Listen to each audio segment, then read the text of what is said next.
Alors, le résultat de l'apprentissage d'aujourd'hui, c'est d'être capable de multiplier un vecteur par un scalaire. OK? Ceci implique que je suis capable de prendre un chiffre comme 3, qui est un scalaire, je devrais être capable de le multiplier à un vecteur comme U. Là, je ne veux pas que vous vous cassez la tête à dire oh non, un scalaire fois un vecteur, parce que c'est exactement ce que vous pensez, évidemment. Dans ce cas ici, 3 fois U, c'est comme dire je agrandis mon U de 3 fois. Point. OK? C'est vraiment pas compliqué. J'ai l'intention de faire cette leçon assez vite. OK. Alors, le produit d'un vecteur par un scalaire. Là, ça, c'est le bla mathématique que je dois vous donner. Si vous ne comprenez pas, je vais essayer de parler très lentement. Soit un vecteur non nul, V, et un scalaire K tel que K est un ensemble des nombres réels. Je te dit, je parlerai vite. Le produit du vecteur V par la scalaire K est noté KV. Okay? C'est un autre mot. Si j'ai un scalaire qui s'appelle K, donc ça peut être 1, 2, 3, 4, 5, 6, 7, etc., qui multiplie un vecteur qui s'appelle V, logiquement, je dois l'inscrire comme KV. Il s'agit ici d'un vecteur dont la grandeur correspond à K fois la grandeur de V. So, je suis en train de vous dire que si jamais je fais K fois V, c'est peu importe ce qui était la grandeur de mon scalaire fois la grandeur de mon V. Cette opération s'appelle un multiple scalaire. Okay? Une des choses qui est importante à noter, si K est positif, si K est plus grand que 0, KV et V sont du même sens. Si K est négatif, KV et V sont du sens contraire. Là, rappelez-vous un peu des derniers cours qu'on a fait. On disait que si j'avais, mettons, juste V, qui était comme ceci, négatif V était exactement la même chose, sauf dans le sens contraire. Alors, la même logique s'applique ici lorsque K peut être négatif, parce qu'on est en train de mettre un négatif après mon V. Je le sais, qu'est-ce que vous allez dire? Ben, puis là, c'est probablement Mathieu. Qu'est-ce qui arrive si ton V est déjà négatif? Ben, il est quand même le contraire de ce que le K était. Parce que le K va le changer maintenant dans un positif. OK. Exemple 1. Je vous mets ici, garde, le vecteur V, ça c'est ton vecteur original. Et le vecteur 2V, so 2 aurait été mon K, est 2 fois plus grand que le premier. J'espère que je n'ai pas confus des gens en disant ça. Okay? Lui est grand de même. Lui est 2 fois plus grand. Mais là, regardez lorsque j'ai un négatif. J'ai un négatif 3V. Il est 3 fois plus grand aussi. OK? Tu as 3 parties de lui dans lui ici. Mais il est de sens contraire. Regarde, son origine est ici et son extrémité est là. Donc, c'est tout ce que ça fait lorsque tu as un négatif. Et l'exemple que nous avons ici, c'est j'ai un vecteur V qui a une grandeur de 100 km/h et qui a un angle de 40 degrés S nord. Donc, c'est un angle de relèvement. Je vous demande dans l'exemple de me tracer 3V. Donc, je vais mettre cela en rouge. Si je veux tracer 3V, je regarde à ce que j'ai pour 100 km/h. Donc, je dois faire ça 3 fois plus grand que ça. Alors, 100 km/h est à peu près jusqu'ici. 2, 3. Le pardonnez le fait que c'est pas droit là, pour l'instant. C'est pas ça le but.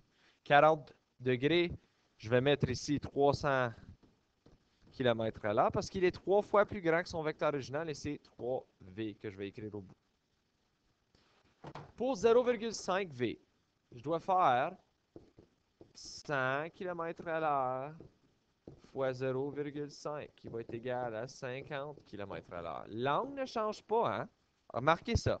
C'est encore 40 degrés, sauf maintenant, si je sais que c'est jusqu'à là, je suis à peu près jusqu'ici pour 50. OK, j'ai encore mon 40. Mais maintenant, j'ai 50 km/h.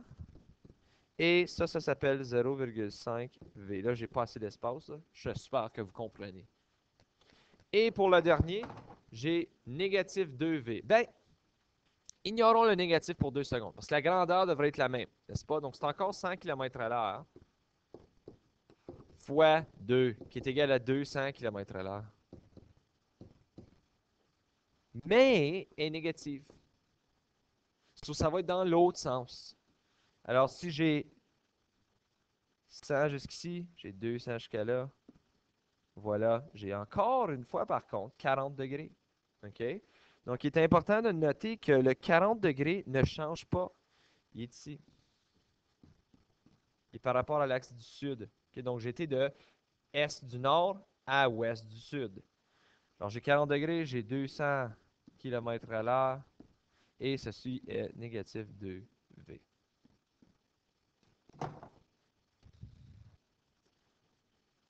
Une autre chose importante, c'est que nous avons aussi les vecteurs colinéaires. Les vecteurs colinéaires, c'est deux vecteurs qui se situent sur une même droite lorsqu'ils sont placés l'un derrière l'autre.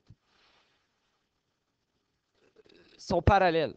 Okay? Si vous voulez, comme vous cherchez à ne pas vous casser la tête, c'est que s'ils sont colinéaires, je suis capable de les mettre un derrière de l'autre, ça fait une plus grande droite. So, si, mettons, j'aurais juste V ici, et mettons, j'aurais, au lieu de celui que j'ai en ce moment, j'aurais eu 2V ici. Ils sont quand même colinéaires et parallèles, donc j'aurais pu dire que tout cela maintenant est devenu, le scrapons le 2, 1 plus 2, ça c'est tout devenu 3V. OK, c'est aussi des termes qui veulent dire la même chose, j'en ai ici, regarde. U et V sont des multiples scalaires de l'un de l'autre, c'est-à-dire que U est égal à KV. U et V sont colinéaires ou U et V sont parallèles. C'est toutes des mêmes choses, OK, qui veulent toutes dire la même chose. Petite objectivation pour vous. Okay? Comme les lois des multiplications normales des scalaires que vous connaissez, ils s'appliquent aussi ici. Donc, seulement j'aurais comme k fois une addition de vecteurs. C'est comme on faisait tantôt avec les flèches. Okay? K fois U plus K fois V. Ça marche aussi avec la multiplication des vecteurs. D'un scalaire par un vecteur, pardon. L'associativité, ça aussi, j'aurais eu comme 3 fois 4, tout ça fois 2. Ça peut aussi être 3 fois 4 fois 2. Okay? C'est la même chose. Je peux le changer de bord. Okay? L'ordre ne fait pas l'importance si c'est tout des multiplications.